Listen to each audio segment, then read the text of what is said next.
Hi అండి, అందరికీ నమస్తే. ఈరోజు సేమియా ఉప్మా ఎలా చేసుకోవాలనో పల్లెటూరు స్టైల్లో సింపుల్గా తొందరగా కావటానికి చేసి చూపిస్తాను. చూడండి.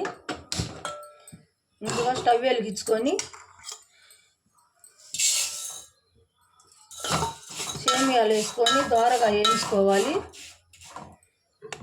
కొంచెం దోరగా వేయించుకుంటే పొడి పొడిలాడుతూ వస్తుంది.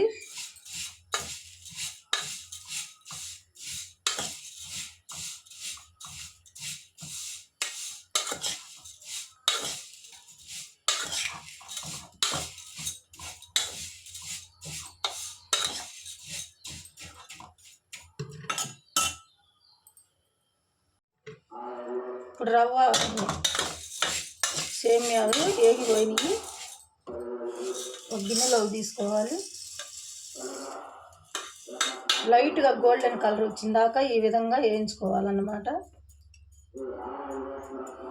స్టవ్ వెలిగించుకొని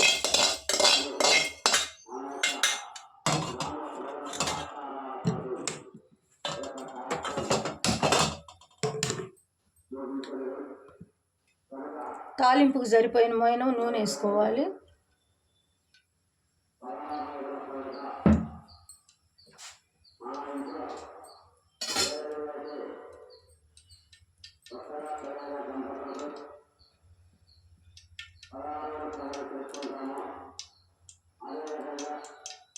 ఆయిల్ వేడైనాక ఏడుశనగ గుండ్లు వేసుకోవాలి కొంచెం.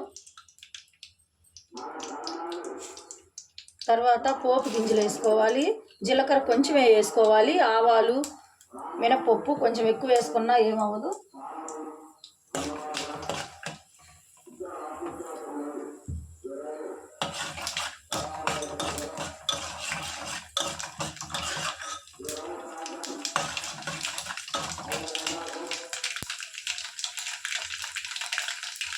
రెండు ఎండుమిర్చి వేసుకోవాలి.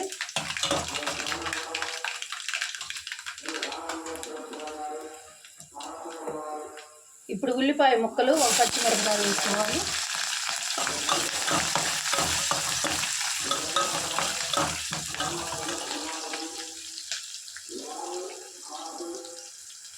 కరివేపాకు 2 రెబ్బలు.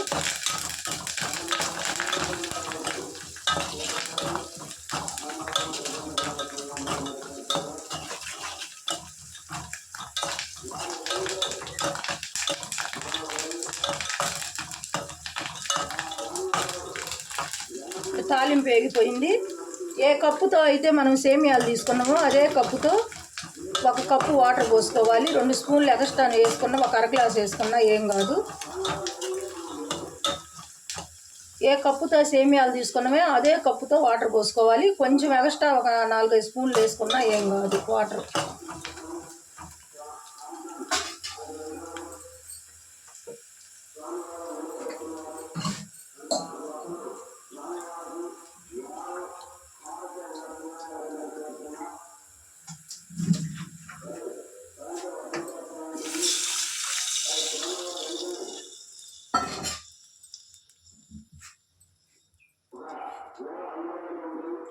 రుచికి సరిపడా కొంచెం సాల్ట్ వేసుకోవాలి. ఎసురు కాగినవి. ఇప్పుడు సేమియాలు వేసుకోవాలి. ఈ విధంగా అన్నీ ఒకసారి వేయకుండా కొంచెం కొంచెం వేసుకుంటే ఒకసారి గడ్డ కట్టుద్ది అన్నమాట. కానీ వేయించడం కదా, గడ్డ ఏం కట్టవు. కానీ ఒకేసారి వేసుకుంటే మళ్ళీ మనం అలా కొంచెం లేట్ అయింది. కొంచెం కొంచెం వేసుకుంటే వెంటనే దేనికి అది పొడి పొడిలాడుతూ వస్తుంది అన్నమాట.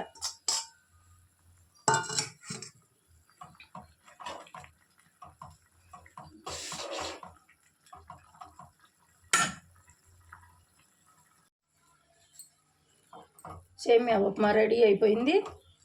ఇదిగో చూడండి, ఈ విధంగా పొడి పొడిలాడుతా.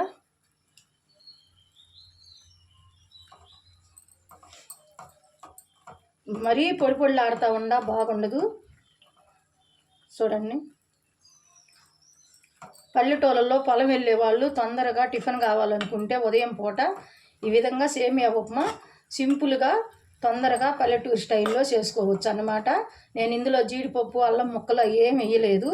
దేనికంటే అవన్నీ వేసుకుంటా ఉంటే లేట్ అయిద్దని చెప్పి మీ అందరికీ నచ్చితే లైక్ చేయండి, సబ్స్క్రైబ్ చేయండి, షేర్ చేయండి.